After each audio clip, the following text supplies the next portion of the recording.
Good morning students.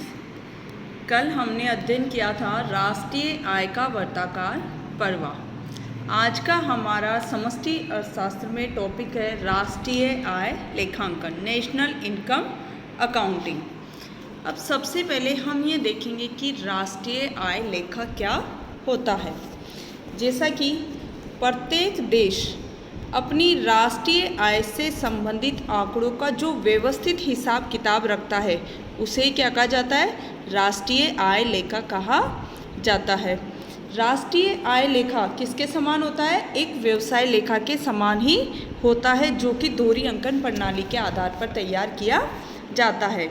राष्ट्रीय आय के उत्पादन, वितरण और उपभोग से संबंधित आंकड़ों के व्यवस्थित लेखे अथवा विवरण को ही राष्ट्रीय आय लेखा कहा जाता है।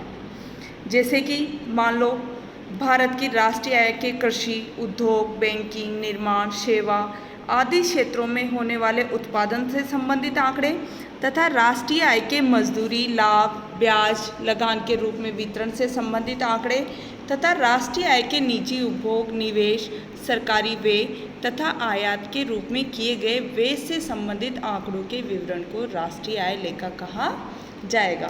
तो ये था राष्ट्रीय आय लेखा। अब हम देखते हैं कि राष्ट्रीय आय लेखांकन किसे कहते हैं। एक राष्ट्र की अर्थव्यवस्था के कार्यकरण को एक लेखा वर्ष में उसकी कुल आय तथा वस्तुओं और सेवाओं के मूल्य द्वारा मापने का प्रयत्न ही क्या है, राष्ट्रीय आय लेखांकन है। इस विधि के द्वारा राष्ट्रीय आय से संबंधित आंकड़ों को इस प्रकार से व्यवस्थित और संकलित किया जाता है कि लेखों के परस्पर संबंध तथा लेखों की संरचना से विभिन्न क्षेत्रों के परस्पर संबंध को समझा जा सके। और राष्ट्रीय आय लेखा विधि भी किस पर डिपेंड है, वही व्यापारिक लेखा विधि के अनुसार दोहरी अंकन विधि के सिद्धांत पर आधारित है। अब दोहरी अंकन विधि क्या होती है, जिसमें प्रत्येक लेन देन या सौदों के कितने पहलू होते हैं, दो। एक पहलू लेन का और दूसरा देन का, मीन्स प्राप्ति और भुगतान। अब जो सौदे करने वाला प्रत्येक पक्ष वो क्या कहलाएगा, लेनदार या प्राप्तकर्ता, तथा देनदार या भुगतानकर्ता दोनों ही होता है। अतएव प्रत्येक सौदे को खाते के दोनों तरफ अर्थात भुगतान तथा प्राप्ति की ओर लिखा जाता है। तो ये था राष्ट्रीय आय लेखांकन। अब राष्ट्रीय आय लेखांकन की क्या विशेषताएं होती है, इसमें फर्स्ट है सौदों का विभाजन। जैसे सौदों का विभाजन किन में किया जाता है, उत्पादक तथा अनुत्पादक क्रियाओं में विभाजन किया जाता है। अब जैसे उत्पादक क्रियाओं में क्या क्या शामिल होता है, अब उत्पादक क्रियाएं वे क्रियाएं हैं जिनका संबंध वस्तुओं तथा सेवाओं के उत्पादन से है। इन क्रियाओं का वस्तुओं तथा सेवाओं के प्रवाह में योगदान होता है और इन क्रियाओं के दो प्रवाह होते हैं, एक मौद्रिक प्रवाह और दूसरा वास्तविक प्रवाह, जैसा कि हमने राष्ट्रीय आय के वर्ताकार प्रवाह में अध्ययन किया था। अब जैसे उदाहरण लेते हैं हम, मान लो आपके स्कूल की कैंटीन वाला आपको चाय और नमकीन की बिक्री करता है, तो वो तो क्या हो गया, वास्तविक प्रवाह। लेकिन इसके बदले में आप उसे क्या देते हैं, मुद्रा देते हैं, रुपए देते हैं, तो ये क्या हो गया, मौद्रिक प्रवाह। तो राष्ट्रीय आय में उत्पादक सौदों को शामिल किया जाता है। सेकंड है अनुत्पादक सौदे, अनुत्पादक क्रियाएं। अनुत्पादक सौदे वे क्रियाएं हैं जिनका वस्तुओं तथा सेवाओं के प्रवाह में कोई योगदान नहीं होता।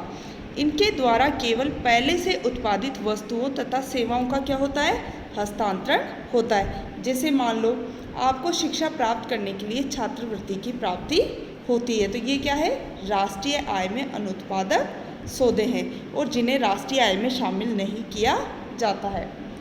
सेकंड है क्रियाओं का विभाजन।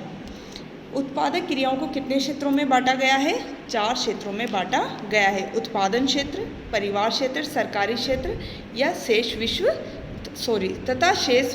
क्षेत्र। नेक्स्ट है दोहरी अंकन विधि। विभिन्न क्षेत्रों के लिए दोहरी अंकन विधि के आधार पर ही लेखे तैयार किए जाते हैं। नेक्स्ट है लेखा संबंधों की स्थापना।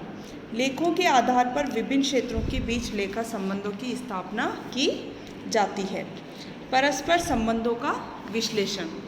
विभिन्न क्षेत्रों में उनके कार्यों के आधार पर जो परस्पर संबंध पाया जाता है उसका विश्लेषण किया जाता है। नेक्स्ट है सांख्यिकी विवरण। विभिन्न क्षेत्रों के लेखों के आधार पर समस्त अर्थव्यवस्था के लिए विस्तृत सांख्यिकी विवरण तैयार किया जाता है। तो ये थी राष्ट्रीय आय लेखांकन की विशेषताएं। अब हम देखते हैं कि राष्ट्रीय आय लेखांकन की संरचना। अब राष्ट्रीय आय लेखांकन की संरचना में अर्थव्यवस्था की 5 प्रकार की आर्थिक क्रियाओं का समावेश होता है, जिन्हें उत्पादन, उपभोग, बचत एवं पूंजी, निवेश, सरकारी लेन देन तथा शेष विश्व के साथ किए गए लेन देन के रूप में वर्गीकृत किया जा सकता है। अब जैसा कि राष्ट्रीय आय लेखांकन की संरचना को कितने भागों में विभाजित किया गया है? 5 भागों में विभाजित किया गया है। उत्पादन लेखा, उपभोग लेखा, सरकारी लेखा, पूंजी लेखा तथा विदेशी खाता। अब सबसे पहले हम देखते हैं उत्पादन लेखा। अब हम इसमें किस किस को शामिल करेंगे? उत्पादन क्षेत्र वह क्षेत्र है जिसमें वस्तुओं तथा सेवाओं का उत्पादन किया जाता है। ये क्षेत्र उत्पादन के साधनों की सेवाएं किराए पर लेता है तथा उसकी सहायता से क्या करता है? वस्तुओं और सेवाओं का उत्पादन तथा उनकी बिक्री करता है। उत्पादक क्षेत्र लेखे में उत्पादक क्षेत्र द्वारा सरकार को प्रत्यक्ष करों तथा अप्रत्यक्ष करों का, पूंजी क्षेत्र को बचत का भुगतान तथा परिवार क्षेत्र को साधनों की कीमत तथा परिवार को की गई वस्तुओं की बिक्री, सरकार को की गई वस्तुओं की बिक्री, सकल घरेलू पूंजी निर्माण तथा शुद्ध निर्यात से प्राप्त आय शामिल की जाती है। ये सभी भुगतान तथा प्राप्तियां बराबर होती है। नेक्स्ट है उपभोग लेखा, जिसे हम पारिवारिक क्षेत्र लेखा भी कहते हैं। इस क्षेत्र में जो उत्पादन के साधनों जैसे भूमि, पूंजी, श्रम तथा उद्यम की सेवाएं बेचता है, कौन? उपभोग क्षेत्र या परिवार क्षेत्र लेखा।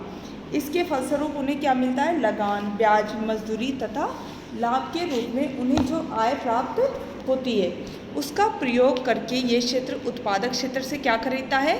वस्तुएं और सेवाएं।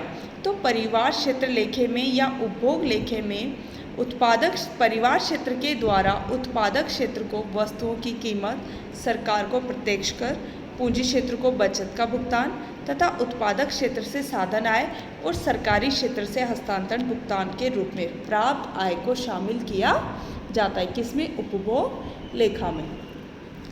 नेक्स्ट सरकारी लेखा। अब हम सरकारी लेखा में किसको इंक्लूड करेंगे?